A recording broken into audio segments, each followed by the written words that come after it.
Teresa of Jesus. Elizabeth of the Trinity.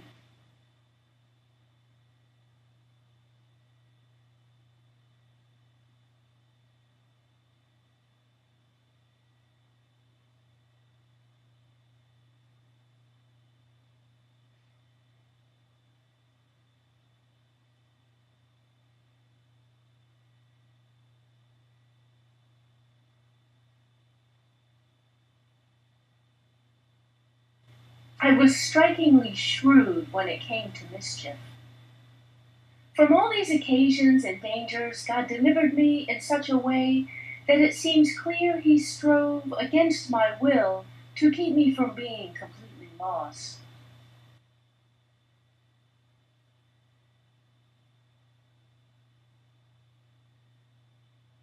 I'm so pleased to see the new year and to renew my promises for a good year. I wish you all you can desire, and now that I am more grown up, I'm going to be a very gently little girl, patient, obedient, conscientious, and not falling into tempers. I hope to have the happiness of making my first communion soon. I will be even more well behaved, and I'll pray to God to make me even better.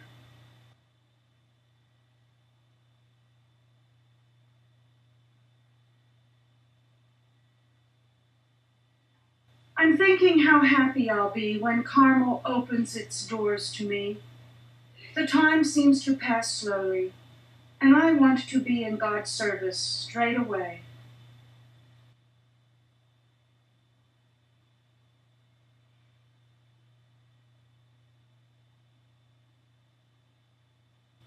I began to recite many vocal prayers and to seek that all commend me to God, so that he might show me the state in which I was to serve him.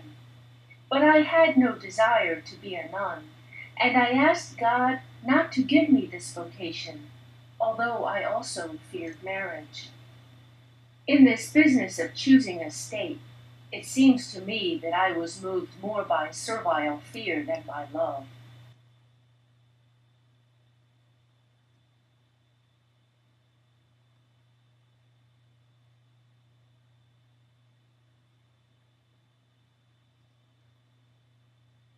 When I left my father's house, I felt the separation so keenly that the feeling will not be greater, I think, when I die. For it seemed that every bone in my body was being sundered.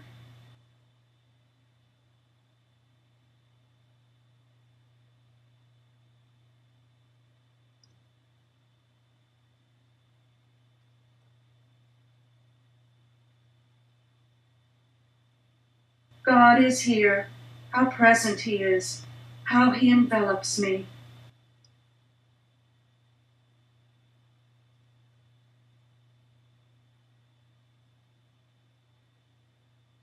I sleep deeply on my straw mattress, something I've never experienced before. The first night, I did not feel very secure and thought that before morning I would roll out of one side or the other. But nothing happened. And now my bed seems delightful to me.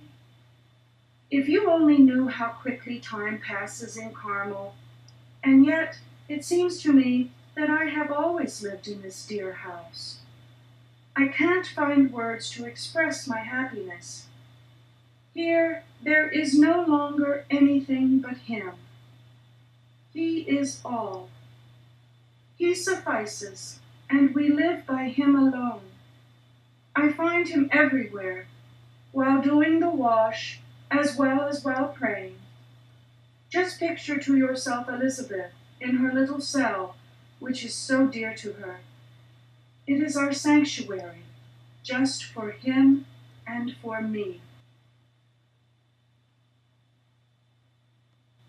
It is true that sometimes while sweeping, during the hours that I used to spend in self-indulgence and self-adornment, I realized I was free of all that, and experienced a new joy which amazed me, and I could not understand where it came from.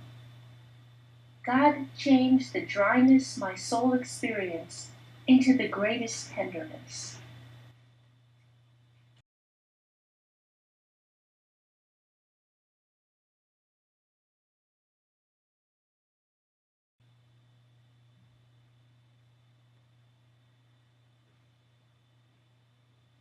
I am Teresa of Jesus.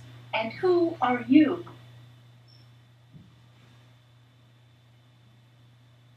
I am Jesus of Teresa.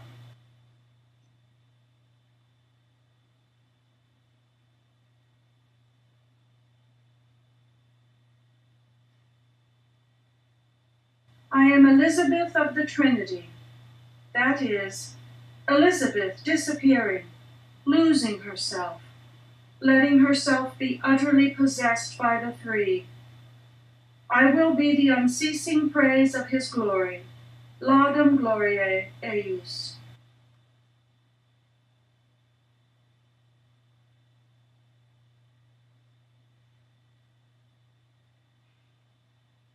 Prayer is a rest, a relaxation. We must look at him all the time. We must keep silent. It is so simple.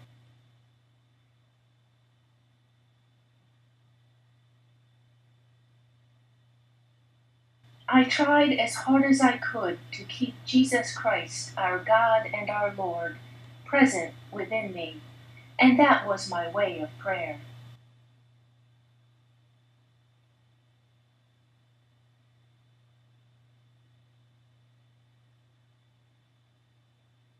For mental prayer, in my opinion, is nothing else than an intimate sharing between friends. It means taking time frequently to be alone with Him who we know loves us. The important thing is not to think much, but to love much, and so do that which best stirs you to love. Love is not great delight, but desire to please God in everything.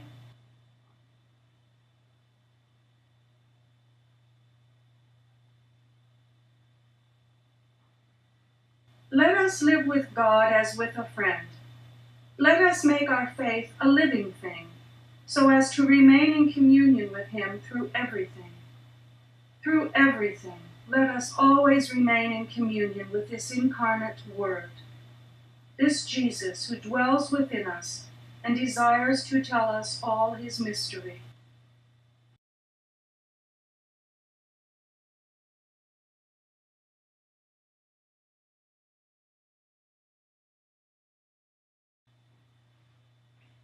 It seems to me that I have found my heaven on earth, because my heaven is you, my God, and you are in my soul. You in me, and I in you. May this be my motto. What a joyous mystery is your presence within me, in that intimate sanctuary of my soul, where I can always find you.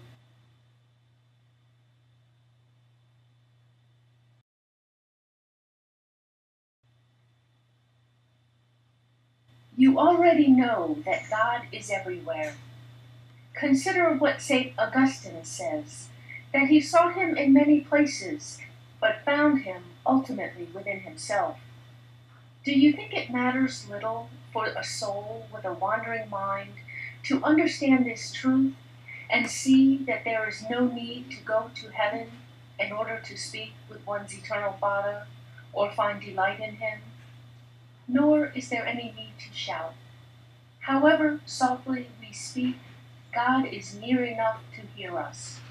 Neither is there any need for wings to go to find him. All one need do is go into solitude and look at God within oneself, and not turn away from so good a guest, but with great humility speak to him as to a father.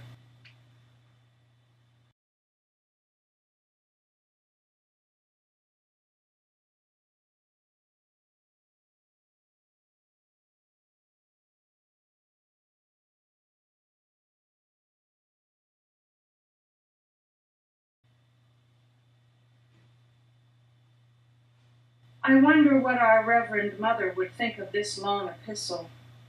She does not like me to write at all now, as I am extremely weak and constantly feel faint. This letter may be the last your Sabbath will send you. It has taken her a great many days to write, and that will explain its incoherence.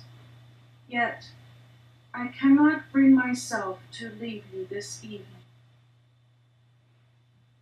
Sisters, what I am saying is so important that I want you to remember it after my death, and that's why I'm leaving it for you in writing.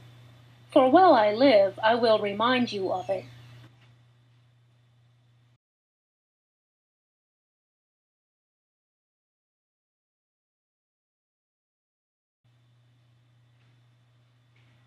At last I die, a daughter of the Church.